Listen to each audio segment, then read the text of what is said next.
দুনিয়াতে যখন আমরা পৃথিবীতে আসতেছিলাম, আম্মা জান ব্যথায় বেদনায় চিৎকারের আওয়াজ, আম্মা জানের প্রসব বেদনার চিৎকারে এলাকার মানুষ ঘুমাতে পারে নাই, মারাত্মক কান্নার আওয়াজ। মা মনে করছিলেন 7টা আসমান তার মাথার উপরে চেপে বসলো। কান্নার মধ্যে আমার দাদি, আমার নানি আমার মায়ের পাশে বসে সহযোগিতার জন্য বসে আছে। এইবার আমার মা বলে, আমার স্বামীটারে একটু সামনে আসার সুযোগ দাও। আমার মা আমার আব্বাকে নিয়ে হাতটা ধইরা মায়া কান্না দিলেন আর বললেন, স্বামী খেদমত করলাম, জীবনে মনের মতো খেদমত করতে পারি নাই, মেহেরবানি করে আমাকে মাফ করে দাও। আমার সন্তানের প্রসব বেদনা মনে হয় আমি মরিয়েই যাব, আমার উপরে কোনো দাবি রাখবা না, মেহেরবানি করে আমারে মাফ করে দাও। আমার উপরে মরণ যন্ত্রণা শুরু হয়ে গেল। আব্বা জানো চোখের পানি ছেড়ে কাঁদলেন আর বলেন, বিবি ধৈর্য ধারণ করো, কান্না করিও না, আল্লাহ আমাদের সহায় হবে, সাহায্য করবেন, আল্লাহর কাছে সাহায্য চাও। আম্মা জান কান্না করে করে বেহুশ হয়ে যায়। আমি দুনিয়াতে আসার বেদনাটা মায়ের বড় মারাত্মক ছিল। হঠাৎ করে যখন এসেই পড়লাম, আম্মা জান একটা চিৎকার মারল, বেহুশ অচেতন হয়ে গেলেন। আমার দাদি আর নানি আমাকে ধরিয়া পরিচ্ছন্ন করে আম্মা জানকে ডাক দিলেন, একটু তাকায় দেখ, কষ্টের ফুটন্ত গোলাপ তোর সামনে। আম্মা জান অচেতন হালাতে একটু নজর দিয়া চোখ খুলিয়া যখন আমাকে দেখলেন, কষ্ট যেন দূর হয়ে গেল। এরে নবীর উম্মত, আমার দাদি নানি কয়, তাড়াতাড়ি দুধের ব্যবস্থা করো। আমাকে আম্মা জান দুধ দেয়, আমি গিলতে পারি না, গাল বেয়ে বেয়ে পড়ে যায়, আবার দুধ পাই না। আব্বা জান দৌড়ায় গেলেন, ডাক্তার সাহেব আমার বাচ্চা দুধ পায় না, তাড়াতাড়ি ঔষধ দাও। এইদিকে দেখো বান্দা আমি কতই দুর্বল, অথচ ভিন্ন একটা আল্লাহর মাখলুক একটা বকরি, তাকায় দেখো একটা বকরি যখন বাচ্চা দেয়, ডানে বামে সহযোগিতার কেউ নাই। ওই বাচ্চাটা দুনিয়াতে আসার পরে 4 পায়ে দাঁড়ায় গেল। বাচ্চাটা মায়ের দুধ কোথায় কাউকে দেখাইয়াও দিতে হলো না। এই বাচ্চা খুঁজিয়া খুঁজিয়া মায়ের ওলানের মধ্যে মুখটা লাগায় দিল। দেখে মায়ের ওলানটা শক্ত, নরম করার জন্য কোনো ঔষধ আনার জন্য ডাক্তারের কাছে গেল না। ওই বাচ্চা আল্লাহ এমন মেধা দিলেন, নিজে নিজেই বুঝতে পারলো আমার মাথাটা দিয়া আম্মা জানের ওলানের মধ্যে 3টা আঘাত করলে ওলানটা দুর্বল হয়ে যাবে। ঠিকই বাচ্চাটা, বকরির বাচ্চা মায়ের ওলানে যখন আঘাত করলো, মায়ের ওলানটা নরম হয়ে গেল, দুধ এসে গেল, মুখটা লাগাইলো, দুধ এসে পেটটা ভরে গেল। একটা বকরির বাচ্চা দুনিয়াতে আসার পর্যায়ে কতটাই সবল, কত শক্তিশালী। আমরা এত দামি মানুষ কিন্তু এতটাই দুর্বল। আমার আম্মা জান বড় দুর্বল, আব্বা জান দুর্বল। এরে বান্দা, একটা গাভী যদি তোর সাথে মেজাজ গরম করে, 1 ফোঁটা দুধ দিব না, কোনো বনি আদম 1 ফোঁটা দুধ দিতে পারবে না। কিন্তু আল্লাহ বলেন, না না, এ গাভী মেজাজ আমার বান্দার সাথে দেখাবি না, কারণ এরা আমার আদরের গোলাম, আমার ছেলে নাই মেয়ে নাই, আমি আদর করে এদের বানাইছি রে গাভী। এই বান্দা যেন তোর দ্বারা কোনো কষ্ট না পায়। এই কথা শুনিয়া গাভীটা বান্দার গোলামি করতে করতে কান্দে ঘা হয়ে গেল। হাল চাষ করে সারাটা দিন, বাচ্চার সাথে মায়ের কোনো যোগাযোগ নাই, সারাটা দিন হাল চাষ করলো গাভী। তুমি নাস্তা করলা, খানা খাইলা, গাভীটারে কিছু খাওয়াইলা না, সন্ধ্যাবেলা ছেড়ে দিলা, বাড়িতে গেল, বাচ্চা খবর পাইয়া মায়ের ওলানে মুখ লাগাইলো। তুমি আবার রশি গলায় পেঁচাইয়া 20 হাত দূরে 2টা পিলারের সাথে গরু আর গাভীটারে বাচ্চা বানলা। তুমি ঘরে গিয়া মশারি টারায় আরামে ঘুমাও। হাল চাষ করে পা ব্যথা হয়ে গেছে, মাটিতে শুয়ে গেল, ঘুমাবো। শীতের মধ্যে মাটি ঠান্ডা, আবার দাঁড়ায় গেল, ঘুমাতে পারলো না। দাঁড়াইয়াও আরাম নাই, পুরা গরুর ঘরের মধ্যে মশা আর মশা। এই সারা রাত্র কষ্ট। ওদিকে বাচ্চাটা মায়ের দিয়ে তাকায় তাকায় আফসোস করে আর কয়, মা 1 ফোঁটা দুধ কি আমাকে দিবা না? আমি ক্ষুধার যন্ত্রণা সহ্য করতে পারি না। গাভী ডাক দিয়ে কয়, রে বাচ্চা অপেক্ষা কর, আমরা হলাম বনি আদমের খাদেম, ওরা খাওয়ার পরে যা বাঁচবে তা খায়া তোর জীবনটারে বাঁচাবি। সকাল হয়ে গেল রে সন্তান, তুমি একটা বড় পাত্র নিয়ে আবার গাভীটার দুধ দহন করে নিয়ে আসলা, বাচ্চাটারে দুধ দিলা না, 20 কেজি দুধ নিয়ে ঘরে গেলা। এত কষ্টের পরও গাভী তোমার জন্য বরদোয়া করে না, বরং দোয়া করে, আল্লাহ আমি আজ হাজার শুকর আদায় করি যে তোমার আদম সন্তান আমার দুধ পান করে তোমারে ডাকতেছে, কিন্তু এই দুধ আর ভিটামিন খাইয়া যারা তোমার ইবাদত করবে না, আমি তার জন্য তোমার দরবারে বিচার রাখলাম। এরে নবীর উম্মতের দল, আল্লাহ তাআলা বলেন, ওরে বান্দা তুই এতটাই যে দুর্বল, আমি আল্লাহ সব শক্তিশালী বানাইয়া তোরে দুর্বল বানায় মোহাব্বত বাড়ায় দিলাম। যে কারণে ওই বাপ তোর খেদমত করে, সূর্য তোর খেদমত করে, একমাত্র তুই দুর্বলতার কারণে মর্যাদা বাড়ায় দিলাম। এত মর্যাদা দেওয়ার একটাই কারণ হলো আমি তোদের আল্লাহ, তোরা আমার বান্দা, আমার ইবাদত করবি, আমার ইবাদত আর গোলামি করবি। দুনিয়ার সব গোলাম তোমার, তোমরা গোলাম হবে আমি আল্লাহর। আমার ইবাদত করতে গিয়ে দুনিয়া তোটাই যে অসহায় পড়বা, আমি আল্লাহ দরজা খুলে রাখলাম সাহায্যের। যদি সাহায্য কোনো নিতে চাও, আমি আল্লাহর দরবারে সাহায্য চাও। বলে চাইছি পাই না, বলে হয় না। দুইটা জিনিসের মাধ্যমে সাহায্য নিতে হবে, 1 নম্বরে ধৈর্য, 2 নম্বরে হলো নামাজ। আজ আমাদের সালামটা ডাইনে ফিরাইয়া বামে কোন রকম একটা বাড়ি মাইরাই কয়, এই খারাপ, এই হুজুর আপনার বাড়ি কি? এই পরিস্থিতি এ পর্যন্ত হয় নাই, শোনা যায় না। কেন? সবাই জানে ইমামের ভুল আলেম যেহেতু ধরেছে, অবশ্যই সঠিক জায়গায় আঘাত করেছে। আপনারা ধরেন না কেন? আপনাদের একজন আলেম ইমামের ভুল ধরার যোগ্যতাও নাই, কোনো অধিকারও নাই। তাহলে ইমাম সাহেব ভুল করলেন কি করলেন না বুঝবেন আলেম, লোকমা দিবেন আলেম, শোধরায় দিবেন আলেম। মুসল্লিরা করবে দোয়া, হুজুর আজকে আপনি আইসাঙ্গ নামাজটারে ঠিক করলেন, লোকমা দিলেন, আমগো নামাজ ঠিক হয়ে গেল, ধন্যবাদ আপনারে। না হয় হুজুর যদি এরকম ভুল বাল কইরা সেজদায় যাইতো, নামাজ শেষ, আমরাও শেষ। ঠিক নেই? এই কথাটা বুঝাইতে পারলাম বাঙালিরে, কিন্তু ওই কথাটা বুঝাইতে পারলাম না যে হুজুরেরা লাগলে কেন। হুজুরেরা লাগে নাই। যদি কোনো বক্তা বয়ানের প্যান্ডেলে ভুল করে, অন্য উলামায়ে কেরাম লোকমা দিবে, এটাই সত্য। হুজুরেরা লাগছে কও কেন? তোমার হুজুর ভুল করছে, আর এক হুজুর লোকমা দিছে, সমস্যা কি? এখন বলবেন জোরে কেন? কেরাত চলতেছে জোরে, লোকমা কি জোরে দিব না? আসতে বললে তো জানতো না যে ভিতরে কি ঘটাইতেছে, খোদাই জানে আর ও জানে। কেরাত করছে জোরে, লোকমাও দিবে জোরে। কি কানে কানে যে নামাজ সাইরে কানে যায় ফিরবে, ফাঁসফুস করে বলবে যে ঠিক করে পাবে না, জোরে দিবে। আর এই লোকমা মসজিদের মুসল্লিরা শুনবে না? শুনবে, সমস্যা কি? ওরে ভাই, যদি জনগণের সামনে কোন আল্লাহর বান্দা ভুল ফতোয়া দেন, তাহলে হক্কানি আলেমরা অন্তম মুসলমানের সামনে আবার এটার লোকমা দিয়া শোধরায় দিবেন। সমস্যা কি? সমস্যা এক জায়গায়, আমি তো তার অন্ধভক্ত,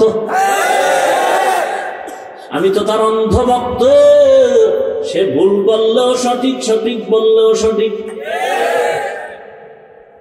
ধরছি তো ধরছি হুজুর, কোনো টেনশন নাই, জাহান্নামে গেলে কোনো টেনশন নেই, জামুই। তারপরও এই মোল্লারে আর ছাড়ছি না, আছে না? কত পীর সাহেবের ভক্ত, দাড়ি নেই, টুপি নেই, পীর সাহেবের নামাজ নাই, একক তো ইমামতি কইরা পীর সাহেব নামাজ পড়ায় না। অথচ আমার রসুল যেখানে যান সেখানেই ইমাম। মানুষের দাঁড়ে দাঁড়ে গিয়া নবী দাওয়াত দেন নাই? তাহলে আপনার পীর সাহেব তো উম্মতের দাওয়াত দিয়ে জান্নাতে নিবেন, তো এই এলাকায় এসে পীর সাহেব দাওয়াত দেন না কেন? বুঝা গেল আপনার পীর হয়তো মহিলা, না হয় হিজড়া। নিলাম এলাকায় আসে না কেন কোরআনের বয়ান করতে? সব হক্কানি পীর আলেমরা আসে, আপনার পীর সাহেব আসে না কেন? আপনার পীর সাহেব 30 বছর পীরের কাছে গেছেন, একবারও ইমামতি করে নামাজ পড়ায় না কেন? হুজুর পারবে না পড়াইব, কোরআনও জানে না, ওর আব্বাও জানে না, ও জানে। তারপরও গেছো কেন? গেছি হুজুর অন্ধ ভক্ত। বলে এত ভক্ত হইলি কেন? কয় দিলের খবর করে আনাইছে। একেবারে আমার দিলের মধ্যে যা ছিল, যাওয়ার আগে তোর নাম এটা না? জি হুজুর। এবার সকালবেলা বোর সাথে ঝগড়া করলি কেন? সর্বনাশ, ঝগড়া করছি কই 100 মিনিট কই, বুঝেন না? হায় হায় হায়। আমগো কুয়াকাটা চিনেননি? বুঝেন না কথা? কুয়াকাটা এমনও চেনে না, এত মানুষ নেই। কারণ যেই কুয়াকাটার উপরে হামলার উপরে মামলা, গালির উপরে গালি, এমনও কুয়াকাটা চিনব না, তো মাটি কাটা হয়ে গেল। ওই কুয়াকাটা এলাকায় আমি লেখাপড়া করা অবস্থায় দরবেশ আসছিল সাগরে, মাজা বরাবর উপরে ভাসে পতাকা হাতে, ভাসতে ভাসতে আসছে। আমাকে বাজারে তুফান চলে, বৃষ্টি, সবার মুখে মুখে আওয়াজ, পানি দরবেশের আগমন, পানি দরবেশ। হায় হায়, 13 বছর আগে যে গোলাপ জল বিক্রি হয় ফু আর ফু।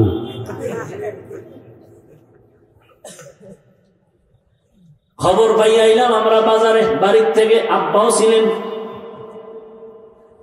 আব্বাজান পাশে এসে বললেন, বাড়ি কই? বলে অমুক জায়গায়।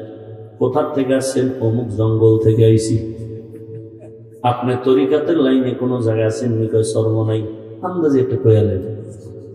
সরমনের হুজুরি বয়ানে বলছে গত বছর যে একজন দরবেশ আসবে, পাইলে ব্যাংকে থুবি। এই জন কইছে আসিল হোটেলে বস, নাইমে আবার খাল আসিল, খালে নামছে, নাইমে ভাসতে ভাসতে এবার উঠছে। আমরা আবার নৌকা দিয়ে ওপার উঠলাম, সে ওপার উঠে চলে গেল, আর খুঁজে পাইলাম না। নৌবাহিনী আছে আমাদের সাগরের বড় বড় নদীর মধ্যে পাহারাদার। যখন টেলিফোন, তখন ওই রকম টেলিফোনও ছিল না। যখন মানুষের কানে কানে আওয়াজটা খবর পৌঁছে গেল, নৌবাহিনী ধরলো। ধরার পরে তদন্ত করে দেখে এই মাজার রানের গোড়া আর হাঁটু পর্যন্ত একটা রাবার লাগানো। এটা পানির মধ্যে নামলে রাবারটা ফুলে উঠে ভেসে থাকে, বুঝেন? এবার বুঝেন কি পানি ভরা যে সময় নিল, পুরো সাগর খালি করার উপক্রম হয়ে গেছে। হায়, আপনার পীর ইমামতি করতে পারবে না কেন? তাকে পীর মানবেন কেন? পীর তো সকল হাজার কোটি মানুষের মুরব্বী, ওস্তাদ। তো যেই ওস্তাদ ইমামতি করার যোগ্যতা নাই, তাকে ইমাম বানান, ইমাম মানেন কিভাবে? আপনাদের আকল নষ্ট হয়ে গেছে। বলবেন কেন নষ্ট হয়েছে? খানা তো 3 বেলা খাই, ওরে ওখানে যে তবারক নামের কি খাইছেন, ওই ব্যাখ্যা দেওয়ার আমার সময়।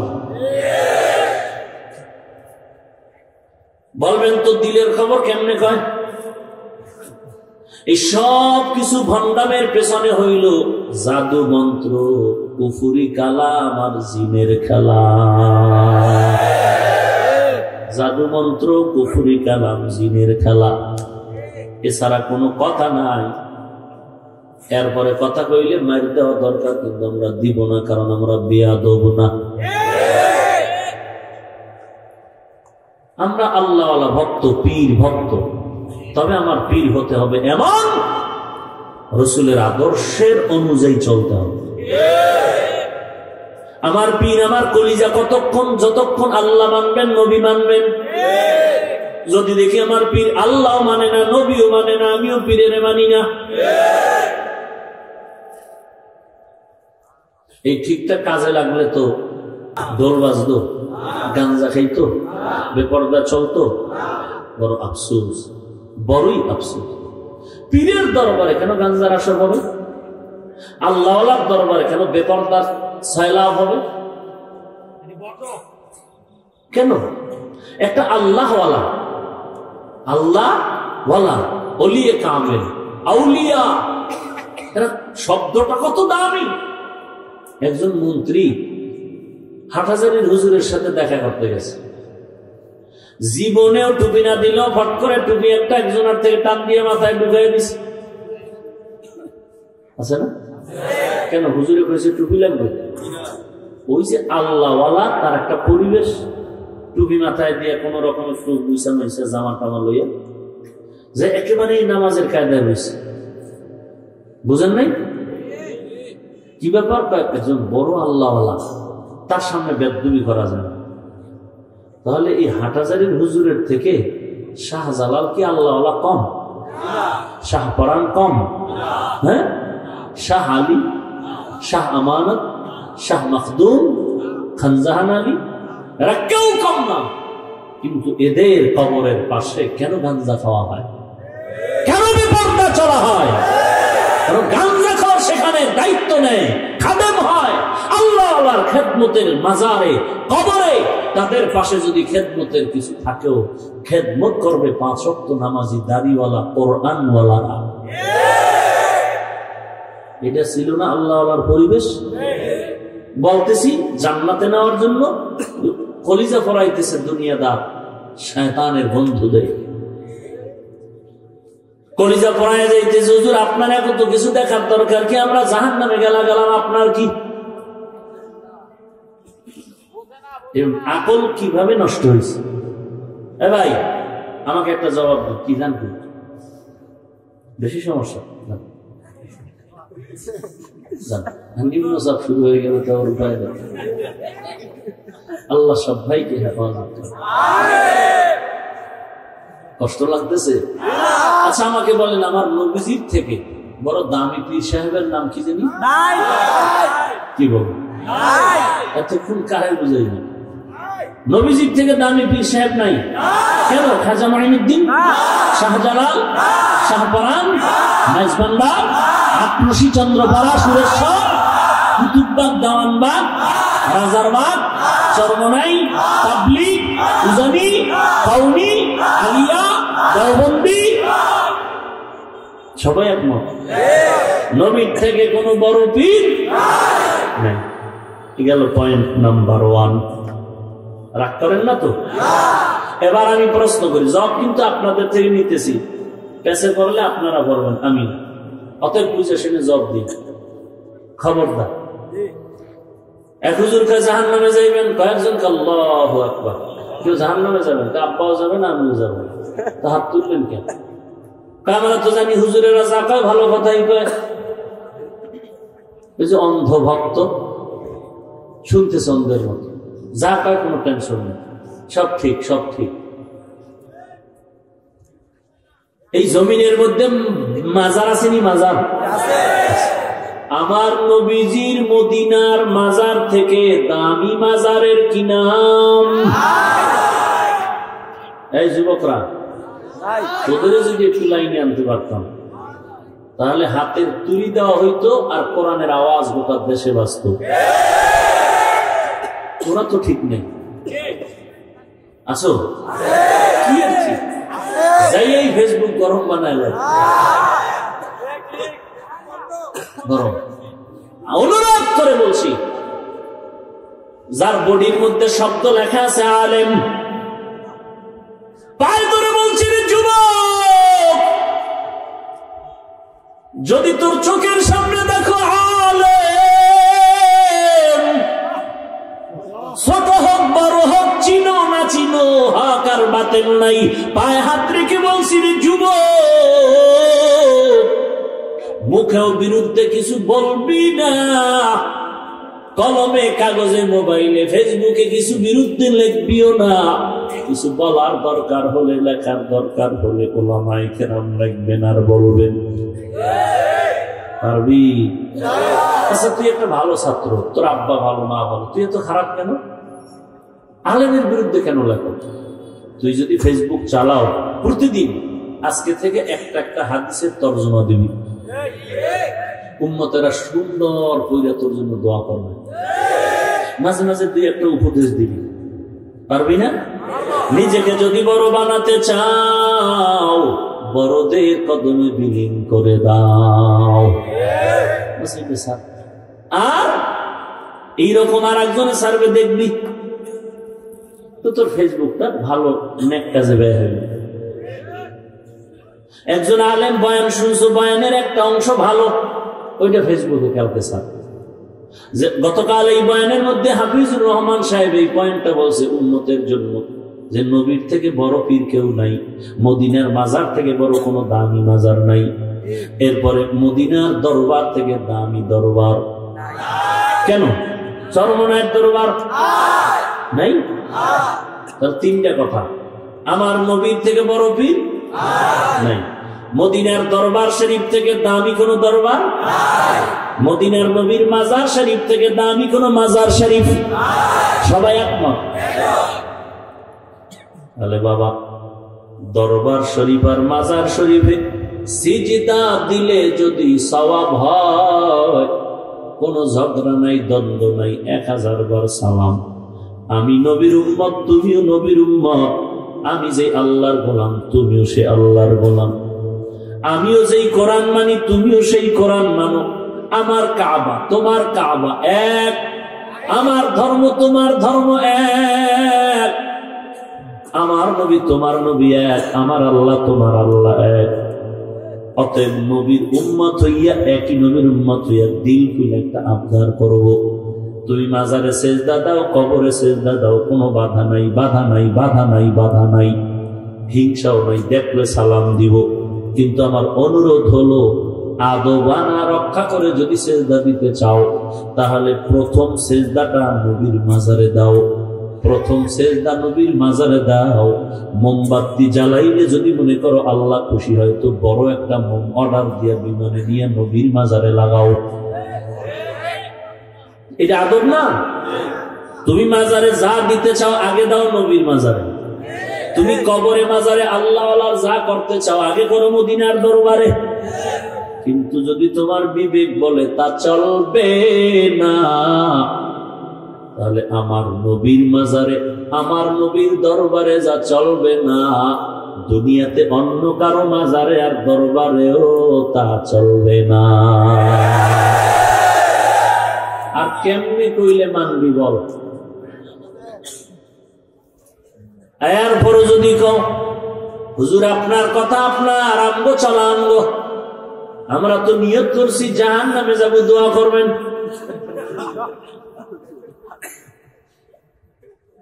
কি দোয়া করবেন? একজনে ক্রিকেটারের সাইজে চুল কাটিয়া টাক্কা বান্দর হয়ে গেছে। এখন এই বান্দর হইতে বাধা দিছে এক মামা, র্যাবের চাকরি করে। মামায় বাধা দিল কেন? ফাঁসি। এক রশিদে ফাঁসি, মুসল্লি আইছে জুমায়, হুজুর আমার ছেলেটার জন্য একটু দোয়া, সমস্যা, ফাঁস দিছে। কেন? চুল কাটতে চাইছিল, কাছাকাছি গেছি আবার আর মামায় বাধা দিছে, রাগ হইয়া আর বাঁচবেই না, লজ্জায় মুখই দেখাইবে না জমিন। সন্তান কি দোয়া করতে পারি? ফাঁস দিয়ে মরছে। আত্মহত্যা করে যারা মারা যায়, বিষ খেয়ে যারা মরে, এরকম গলায় ফাঁস দিয়ে যারা মরে, মৃত্যুবরণ করে, সমাজের উল্লেখযোগ্য কোন আলেম তার জানাজাও দিতে পারবে না। বড় হুজুরেরা পারবে না। সিপা সাপাই কিছু আছে না, এরা সিপার মধ্যে ঢুকায়, বাস উল্টা তাকবীর দিয়ে ঢুকায় ভালো। ভাইরা আমার, আমার নবীর মাজার বড় দামি, কেউ রাগ করবেন না। আমিও কিন্তু পীরের ভক্ত, আল্লাহওয়ালা ভক্ত। সারাটা জিন্দেগি চিল্লাইতেছি, যারা আল্লাহওয়ালা পছন্দ করে না তারা ভণ্ড। এরপরে যদি আমি পীরের বিরুদ্ধে কই, কেন না, পীর নামের ধোঁকাবাজ শয়তানের বিরুদ্ধে বলি। কেন বলি? তাকে আঘাত করার জন্য না, মুমিনকে জাহান্নাম থেকে বাঁচানোর জন্য। বুঝাইতে পারবো? যুবকরা বুঝলেন? আর বেশি বাড়ান যায়? বেশি বাড়াইতে গেলে তো পেছ লাগবে। হ্যাঁ, বেশি পেঁচের দরকার নাই। যে সমস্ত আল্লাহওয়ালার মাজারে দেখবেন নামাজ নাই, পর্দা নাই। আচ্ছা, এই যত আল্লাহওয়ালার মাজার আছে এরা কি নামাজ পড়ে নাই? আল্লাহওয়ালা যারা আছিলেন এরা নামাজ পড়ে নাই? দাড়ি ছিল না, টুপি ছিল না, বেপর্দায় চলছেন। অতএব তাদের মাজারে যদি এই অপরাধগুলো কেউ করে, ওই অপরাধে আপনারা সহযোগিতা করবেন না, চেষ্টা করবেন ওই অপরাধ বাদ দিয়া ওই আল্লাহওয়ালার দরবারে ফুল ফুটানো যায় কিভাবে? ইসলামের ফুল। এই ইসলামের ফুল ফুটাইতে চাইলে দুইটা কাজ করা লাগবে। প্রত্যেক আল্লাহওয়ালার মাজারের পাশে একটা মসজিদ আর একটা মাদ্রাসা কোরআনের। এই মতলবে যারা আছেন, যদি কোনো আল্লাহওয়ালার মাজার আপনাদের ধারণা মতো থাকে তাহলে একটা মসজিদ করেন, কারণ কোটি কোটি টাকা ওখানে যাচ্ছে, যায় না? টাকার কোনো অভাব আছে? ওই টাকা দিয়ে মাদ্রাসা করেন, ওই টাকা দিয়ে মসজিদ বানান। আপনি চেষ্টা করলে কি হবে? যারা বানাইতে পারে অর্ডার দিলেই হয়ে যাবে, তারা দিবে না, কারণ ওখান থেকে লম্বা হাদিয়া পেটে আসতেছে। কি ওখান থেকে একটা দামি হাদিয়া পাচ্ছে, আল্লাহওয়ালার দরবারের হাদিয়া, এটা কি সারা যায়? কিন্তু আল্লাহ যদি হেদায়েত দান করেন, বুঝাইতে থাকবেন, চেয়ারম্যান সাহেব আপনি একটা উদ্যোগ নেন, এমপি সাহেব উদ্যোগ নেন, যে ওই আল্লাহওয়ালার দরবারে একটা হেফজখানা কোরআনের মাদ্রাসা হবে, তার মাজারের পাশে একটা মসজিদ হবে, 5 ওয়াক্ত নামাজ হবে, কোরআন তেলাওয়াত হবে। এটাই তার শান, এটাই তার মর্যাদা।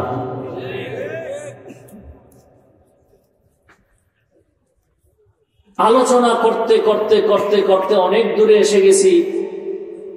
আলোচনার আয়াতের ভেতরে পরিপূর্ণ ঢুকতে পারিনি, আংশিক ঢুকে আছে। সামনে ঢুকবো নাকি মোনাজাত দিয়ে দেব? আর একটু সামনে আগে, বেশি ক্ষুধা লাগছে মনে হয়।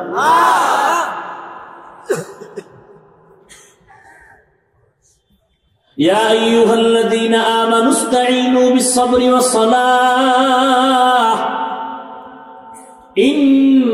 ইন্নাল্লাহা মা'আস-সাবিরিন।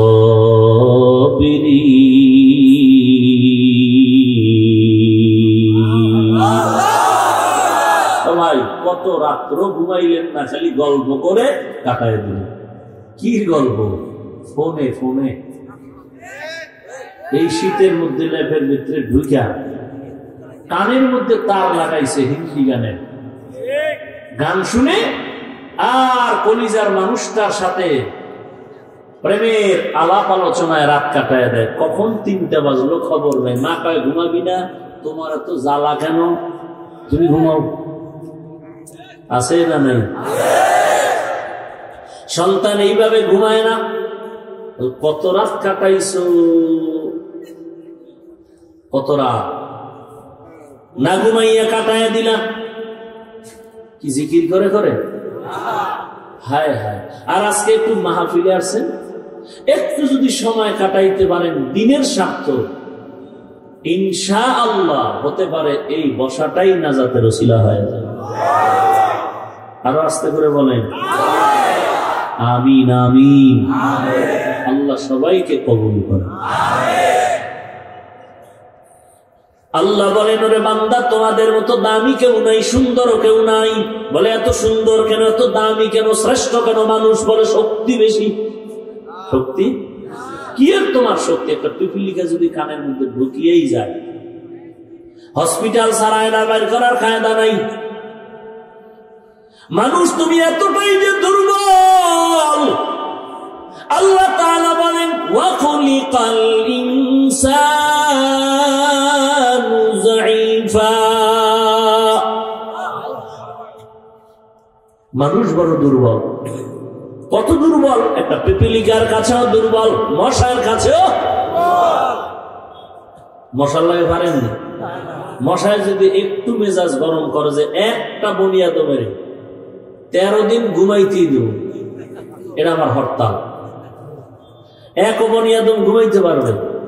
কি এর তোর এসি মশারি, কোন স্প্রে, কোন কয়েল, কোন কাজ হবে না। দামি মশারি বানাইয়া ঘুমাইছে, বাতি নিবাই দিছে, হঠাৎ করে চোখটা লেগে আসছে তন্দ্রা।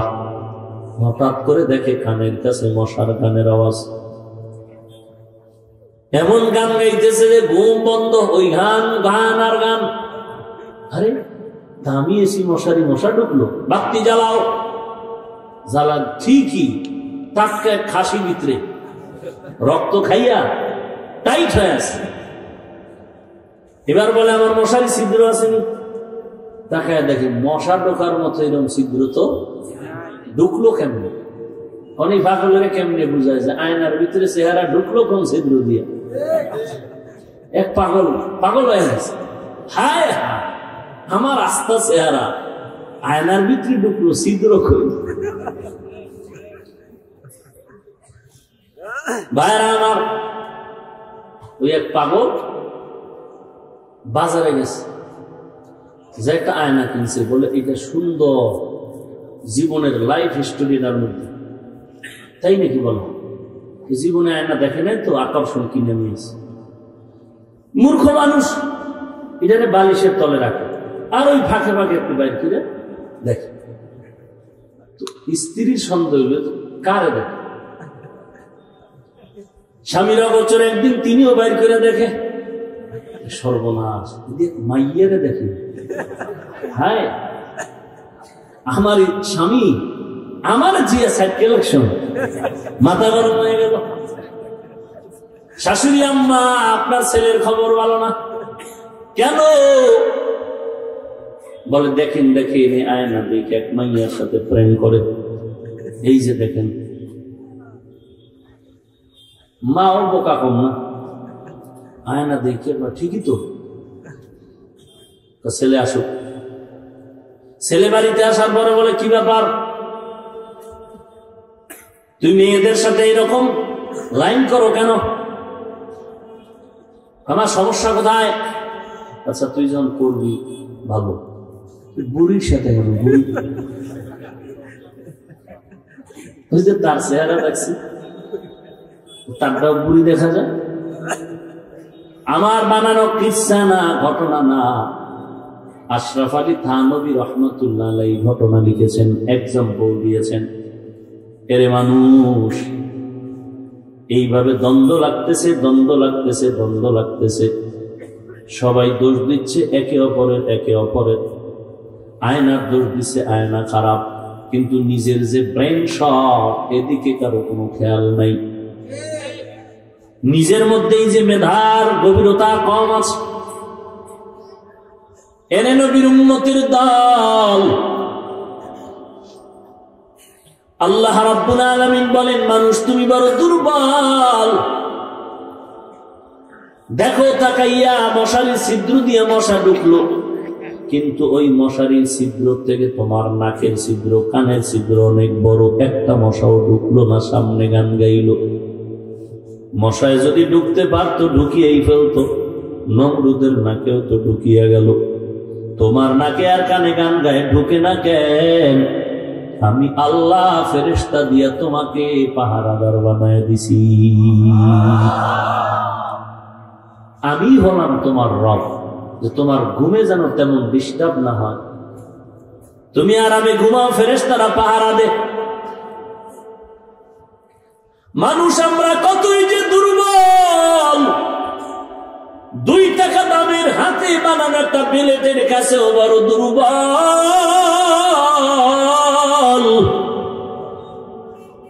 খানার বেলায় দুর্বল, চলার বেলায় দুর্বল, মেধার বেলায় দুর্বল।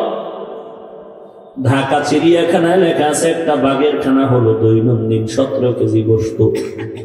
আছে নাকি মতলব এরকম কোন খাদক একটানে 17 মারবে? হ্যাঁ, কয় হুজুর বলেন কি, চেষ্টা তো কম করি না। চেষ্টা কি পারবে, আধা হওয়া নিচে 1.5 কেজি আছে না নাই? পারে না 2টা জেলাপি খাইতে, 3 প্যাকেট নিয়ে এমন কিলাকিলি লাগছে মসজিদে। ডান হাত বাম হাত 2 জনার বাইক দিয়ে দিচ্ছে, তো যে দিতেছে সে মনে করছে মাঝখানে যেহেতু একজন আছে, এদিকে একজন হাত, এদিকে একজন, যখন হাত গুটাই বসে যায় একজনেরই দুই হাত।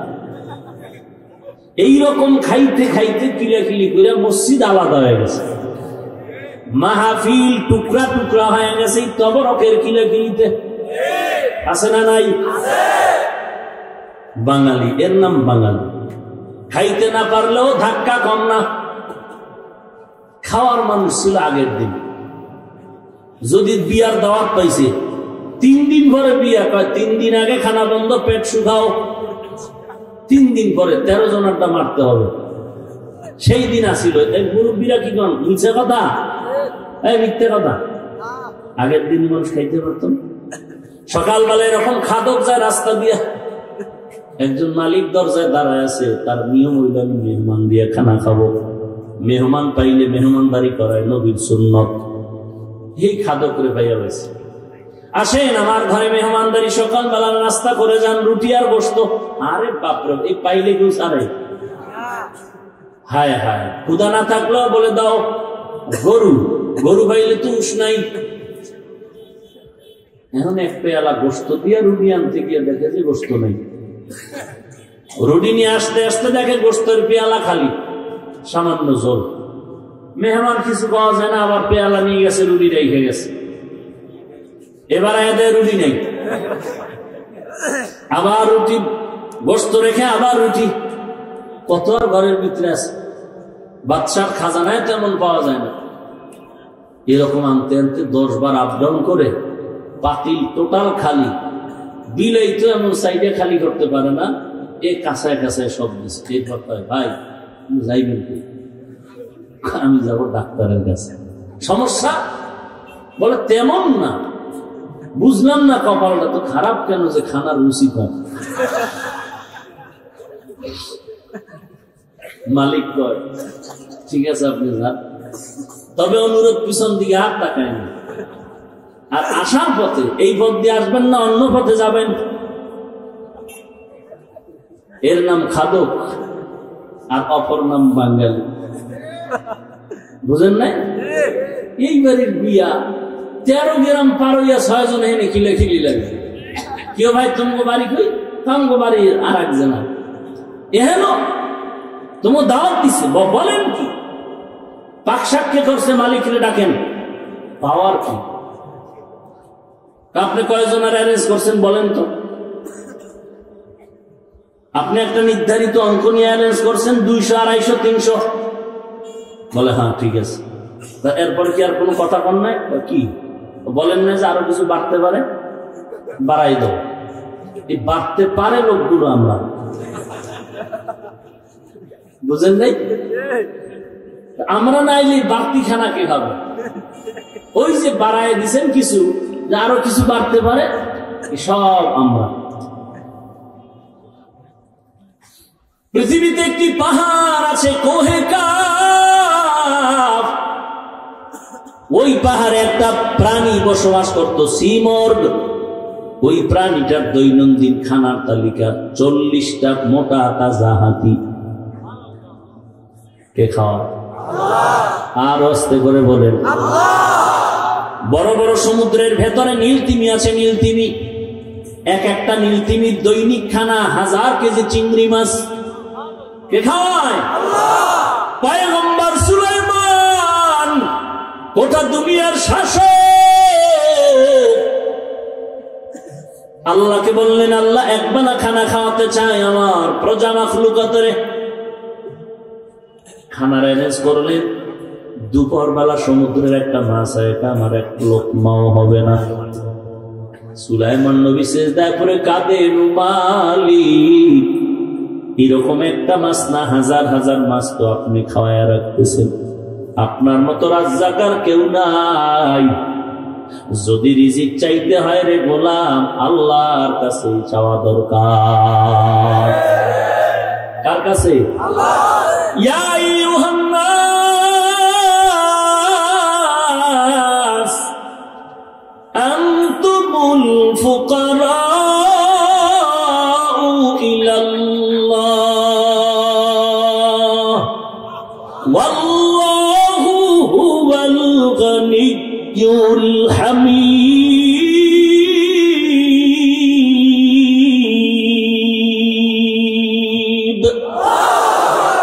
করতা ওয়াকুল মিগুনি হর সুবহ শাম میرسان درست تو ازلا مقام جزب حق چی زمخا از انسو جا فضل او عامست در جملہ جہاں রিজিকের মালিক আমার একমাত্র আল্লাহ। দুনিয়ার মানুষ তোমরা সবাই ফকির, আমি আল্লাহ প্রশংসিত ধনী। যদি কারো কিছু প্রয়োজন হয়, মানুষ তোমার মতো দুর্বল কেউ নাই। খানার দিক থেকে দুর্বল, চলাফেরার দিক থেকেও তুমি দুর্বল। দুনিয়াতে যখন আমরা পৃথিবীতে আসতেছিলাম, আম্মা জান ব্যথায় বেদনায় চিৎকারের আওয়াজ, আম্মা জানের প্রসব বেদনার চিৎকারে এলাকার মানুষ ঘুমাতে পারে নাই। মারাত্মক কান্নার আওয়াজ। মা মনে করছিলেন সাতটা আসমান তার মাথার উপরে চেপে বসলো। কান্নার মধ্যে আমার দাদি, আমার নানি আমার মায়ের পাশে বসে সহযোগিতার জন্য বসে আছে। এইবার আমার মা বলে, আমার স্বামীটারে একটু সামনে আসার সুযোগ দাও। আমার মা আমার আব্বাকে নিয়ে হাতটা ধইরা মায়া কান্না দিলেন আর বললেন, স্বামী খেদমত করলাম, জীবনে মনের মতো খেদমত করতে পারি নাই, মেহেরবানি করে আমাকে মাফ করে দাও। আমার সন্তানের প্রসব বেদনা মনে হয় আমি মরিয়েই যাব, আমার উপরে কোনো দাবি রাখবা না, মেহেরবানি করে আমারে মাফ করে দাও। আমার উপরে মরণ যন্ত্রণা শুরু হয়ে গেল। আব্বা জানো চোখের পানি ছেড়ে কাঁদলেন আর বলেন, বিবি ধৈর্য ধারণ করো, কান্না করিও না, আল্লাহ আমাদের সহায় হবে, সাহায্য করবেন, আল্লাহর কাছে সাহায্য চাও। আম্মা জান কান্না করে করে বেহুশ হয়ে যায়। আমি দুনিয়াতে আসার বেদনাটা মায়ের বড় মারাত্মক ছিল। হঠাৎ করে যখন এসেই পড়লাম, আম্মা জান একটা চিৎকার মারলেন, বেহুশ অচেতন হয়ে গেলেন। আমার দাদি আর নানি আমাকে ধরিয়া পরিচ্ছন্ন করে আম্মা জানকে ডাক দিলেন, একটু তাকায় দেখ, কষ্টের ফুটন্ত গোলাপ তোর সামনে। আম্মা জান অচেতন হালাতে একটু নজর দিয়া চোখ খুলিয়া যখন আমাকে দেখলেন, কষ্ট যেন দূর হয়ে গেল। এরে নবীর উম্মত, আমার দাদি নানি কয়, তাড়াতাড়ি দুধের ব্যবস্থা করো। আমাকে আম্মা জান দুধ দেয়, আমি গিলতে পারি না, গাল বেয়ে বেয়ে পড়ে যায়। আবার দুধ পাই না, আব্বা জান দৌড়ায় গেলেন, ডাক্তার সাহেব আমার বাচ্চা দুধ পায় না, তাড়াতাড়ি ঔষধ দাও। এইদিকে দেখো বান্দা আমি কতই দুর্বল, অথচ ভিন্ন একটা আল্লাহর মাখলুক একটা বকরি, তাকায় দেখো একটা বকরি যখন বাচ্চা দেয়, ডানে বামে সহযোগিতার কেউ নাই। ওই বাচ্চাটা দুনিয়াতে আসার পরে চার পায়ে দাঁড়ায় গেল। বাচ্চাটা মায়ের দুধ কোথায় কাউকে দেখাইয়াও দিতে হলো না। এই বাচ্চা খুঁজিয়া খুঁজিয়া মায়ের ওলানের মধ্যে মুখটা লাগায় দিল। দেখে মায়ের ওলানটা শক্ত, নরম করার জন্য কোনো ঔষধ আনার জন্য ডাক্তারের কাছে গেল না। ওই বাচ্চা আল্লাহ এমন মেধা দিলেন, নিজে নিজেই বুঝতে পারলো আমার মাথাটা দিয়া আম্মা জানের ওলানের মধ্যে 3টা আঘাত করলে ওলানটা দুর্বল হয়ে যাবে। ঠিকই বাচ্চাটা, বকরির বাচ্চা মায়ের ওলানে যখন আঘাত করলো, মায়ের ওলানটা নরম হয়ে গেল, দুধ এসে গেল, মুখটা লাগাইলো, দুধ এসে পেটটা ভরে গেল। একটা বকরির বাচ্চা দুনিয়াতে আসার পর্যায়ে কতটাই সবল, কত শক্তিশালী। আমরা এত দামি মানুষ কিন্তু এতটাই দুর্বল। আমার আম্মা জান বড় দুর্বল, আব্বা জান দুর্বল। এরে বান্দা, একটা গাভী যদি তোর সাথে মেজাজ গরম করে, 1 ফোঁটা দুধ দিব না, কোনো বনি আদম 1 ফোঁটা দুধ দিতে পারবে না। কিন্তু আল্লাহ বলেন, না না, এ গাভী মেজাজ আমার বান্দার সাথে দেখাবি না, কারণ এরা আমার আদরের গোলাম। আমার ছেলে নাই, মেয়ে নাই, আমি আদর করে এদের বানাইছি রে গাভী। এই বান্দা যেন তোর দ্বারা কোনো কষ্ট না পায়। এই কথা শুনিয়া গাভীটা বান্দার গোলামি করতে করতে কান্দে ঘা হয়ে গেল। হাল চাষ করে সারাটা দিন, বাচ্চার সাথে মায়ের কোনো যোগাযোগ নাই। সারাটা দিন হাল চাষ করলো গাভী। তুমি নাস্তা করলা, খানা খাইলা, গাভীটারে কিছু খাওয়াইলা না, সন্ধ্যাবেলা ছেড়ে দিলা, বাড়িতে গেল, বাচ্চা খবর পাইয়া মায়ের ওলানে মুখ লাগাইলো। তুমি আবার রশি গলায় পেঁচাইয়া 20 হাত দূরে 2টা পিলারের সাথে গরু আর গাভীটারে বাচ্চা বানলা। তুমি ঘরে গিয়া মশারি টারায় আরামে ঘুমাও। হাল চাষ করে পা ব্যথা হয়ে গেছে, মাটিতে শুয়ে গেল ঘুমাবে। শীতের মধ্যে মাটি ঠান্ডা, আবার দাঁড়ায় গেল, ঘুমাতে পারলো না। দাঁড়াইয়াও আরাম নাই, পুরা গরুর ঘরের মধ্যে মশা আর মশা। এই সারা রাত্র কষ্ট। ওদিকে বাচ্চাটা মায়ের দিয়ে তাকায় তাকায় আফসোস করে আর কয়, মা এক ফোঁটা দুধ কি আমাকে দিবা না? আমি ক্ষুধার যন্ত্রণা সহ্য করতে পারি না। গাভী ডাক দিয়ে কয়, রে বাচ্চা অপেক্ষা কর, আমরা হলাম বনি আদমের খাদেম, ওরা খাওয়ার পরে যা বাঁচবে তা খায়া তোর জীবনটারে বাঁচাবি। সকাল হয়ে গেল রে সন্তান, তুমি একটা বড় পাত্র নিয়ে আবার গাভীটার দুধ দহন করে নিয়ে আসলা। বাচ্চাটারে দুধ দিলা না, 20 কেজি দুধ নিয়ে ঘরে গেলা। এত কষ্টের পরও গাভী তোমার জন্য বরদোয়া করে না, বরং দোয়া করে, আল্লাহ আমি আজ হাজার শুকর আদায় করি যে তোমার আদম সন্তান আমার দুধ পান করে তোমারে ডাকতেছে, কিন্তু এই দুধ আর ভিটামিন খাইয়া যারা তোমার ইবাদত করবে না, আমি তার জন্য তোমার দরবারে বিচার রাখলাম। এরে নবীর উম্মতের দল, আল্লাহ তাআলা বলেন, ওরে বান্দা তুই এতটাই যে দুর্বল, আমি আল্লাহ সব শক্তিশালী বানাইয়া তোরে দুর্বল বানায় মোহাব্বত বাড়ায় দিলাম। যে কারণে ওই বাপ তোর খেদমত করে, সূর্য তোর খেদমত করে, একমাত্র তুই দুর্বলতার কারণে মর্যাদা বাড়ায় দিলাম। এত মর্যাদা দেওয়ার একটাই কারণ হলো, আমি তোদের আল্লাহ, তোরা আমার বান্দা, আমার ইবাদত করবি, আমার ইবাদত আর গোলামি করবি। দুনিয়ার সব গোলাম তোমার, তোমরা গোলাম হবে আমি আল্লাহর। আমার ইবাদত করতে গিয়ে দুনিয়া তোটাই যে অসহায় পড়বা, আমি আল্লাহ দরজা খুলে রাখলাম সাহায্যের। যদি সাহায্য কোনো নিতে চাও, আমি আল্লাহর দরবারে সাহায্য চাও। বলে চাইছি পাই না, বলে হয় না। দুইটা জিনিসের মাধ্যমে সাহায্য নিতে হবে, 1 নম্বরে ধৈর্য, 2 নম্বরে হলো নামাজ। আজ আমাদের মাঝে ধৈর্যও নাই, নামাজও নাই। এরে নবীর উম্মতের দল, ধৈর্য ধারণকারীকে আল্লাহ কিয়ামতের ময়দানে বলবে, বিনা হিসাবে জান্নাতে যাও। ইন্নামা ইউওয়াফাস সাবিরুনা আজরাহুম বিগাইরি হিসাব। বিনা হিসাবে আল্লাহ ধৈর্য ধারণকারীদের জান্নাতে পাঠায় দিবেন। ওরে বান্দা, ধৈর্যের পাহাড় করলেন ইব্রাহিম আলাইহিস সালাম, ধৈর্যের পাহাড় নির্মাণ করলেন সাহাবায়ে কেরাম।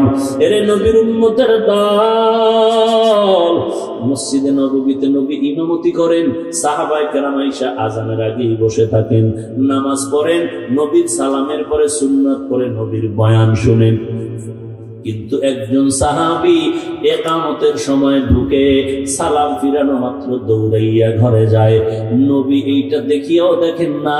সাহাবায়ে কেরাম নবীর কাছে অভিযোগ দিলেন, নবী আমরা আযানের আগে এসে নামাজের ইন্তজারে থাকি, আবার আপনার বয়ান শুনে যাই, কিন্তু অমুক সাহাবী ইকামতের সময় মসজিদে ঢুকে সালাম ফেরানো মাত্র চলে যায়। নবীজির অভ্যাস ছিল একটা অভিযোগ 3 বার শোনার পরে কথা বলবেন। নবী কিছু বললেন না, আবার একদিন অভিযোগ দিলেন, নবী চুপ। আবার একদিন অভিযোগ দেওয়ার পর নবী বললেন, ওই সাহাবী হয়তো কোনো বিপদ আছে, চলেন আমরা তার বাড়িতে যাই। মায়ার নবী ওই সাহাবীর বাড়িতে হাজির। আমার নবী ওই সাহাবীর ঘরের কিনারায় গিয়া সালাম, আসসালামু আলাইকা ইয়া আহলাল বাইত। ঘরওয়ালারা কি আছো? কোনো আওয়াজ নাই। মায়ার নবী বললেন, আমি রাহমাতুল লিল আলামিন এসেছি। আবার নবী বললেন, আওয়াজ নাই। আবার একবার আওয়াজ দিলেন, শুনে ভেতরে কান্নার আওয়াজ। একজন ওই সাহাবী কান্না করে বলেন, পয়গম্বর আমার বড় দুঃখ, আপনি আমার ঘরের কিনারায় আসছেন, আমি আপনার সামনে আসবো যে আসার মতো একটা কাপড় আমার পরনে নাই, ভালো কাপড় নাই। বলে যেভাবে মসজিদে যাও ওইভাবে আসো। কোন রকম আবৃত হইয়া নবীর দরবারে মাথার মতো জানু হয়ে দাঁড়ায় গেল। নবী বলেন, এই অভিযোগ কেন? ইকামতের সময় আসেন, আবার সালামের পরে চলে আসেন কেন? নবীর সাহাবী কান্না করে বলেন, পয়গম্বর, আমি আর আমার স্ত্রী ঘরের মধ্যে আর কেউ নাই, দুইজনে মিলে একটা কাপড় পরিধান করি, ঘরের মধ্যে একটা গর্ত বানায় রাখছি। ওই গর্তের মধ্যে যখন আমার স্ত্রী থাকে, আমি কাপড় নিয়ে নামাজের মধ্যে চলে আসি। আমি সালাম ফিরানো পরে আবার ঘরে যাই, আমি গর্তের মধ্যে ঢুকে পড়ি, এরপরে ওই কাপড় নিয়ে আমার স্ত্রী নামাজ আদায় করে। মায়ার নবী চোখের পানি আর ধরে রাখতে পারলেন না, আল্লাহর দরবারে দোয়া করা শুরু করলেন। আল্লাহ, এত গরীব, এত কষ্টের মধ্যেও যেই বান্দা তোমারে ভুলে না রে আল্লাহ, তুমিও এই বান্দাটারে কখনো ভুলিও না। এরে নবীর আশিক উম্মতের দল, একটু সমস্যায় পড়লে তুমি আল্লাহকে গালি দাও, একটু কামাই রুজি তরকারি ব্যবসায় ঝামেলা পড়লে তুমি আল্লাহর বিরুদ্ধে কথা বলো, হারাম খাওয়ার জন্য পাগল হয়ে যাও। ধৈর্য ধারণ করো, আল্লাহর কাছে সাহায্য চাও, আল্লাহর কাছে চাইতে দেরি পাইতে দেরি হবে না। আজকে যারা গুনার সাগরে হাবুডুবু খাও, একদিন কিন্তু পৃথিবীর থেকে চলে যাইবা, বদনাম থেকে যাবে না। এই বদনাম রাখিয়া তুমি যাইও না, আল্লাহর কাছে তওবা করো। হে মালিক, আমার মতো গুনাহগার কেউ নাই, শয়তানের ধোঁকায় গুনাহ করে জীবনটারে নাপাক করেছে।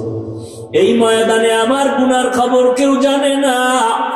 ও আল্লাহ, আপনি জানেন, জানার পরেও পানি বন্ধ করেন না, সূর্যের আলো বন্ধ করেন নাই। আয় আল্লাহ, আমি তওবা করতেছি, আর গুনার পথে যাব না রে আল্লাহ। জীবনে আর নামাজ বাদ দিব না, বেপরদায় চলবো না, নবীর তরিকার বাহিরে চলবো না, মা বাবাকে কষ্ট দিব না, আলেম ওলামাদের বিরোধিতা করব না। আজকে থেকে আমি নামাজ ধরার চেষ্টা করব। আল্লাহ, আপনি যদি তৌফিক না দেন, আমি কখনো পারবো না। আর এই গুনাহগার হয়ে কবরও যেতে চাই না। অন্ধকার কবর বড় ভয়ঙ্কর আযাবের ঘর। আয় আল্লাহ, আপনি নবীর উম্মত হওয়া উসিলায় মাফ করে দেন।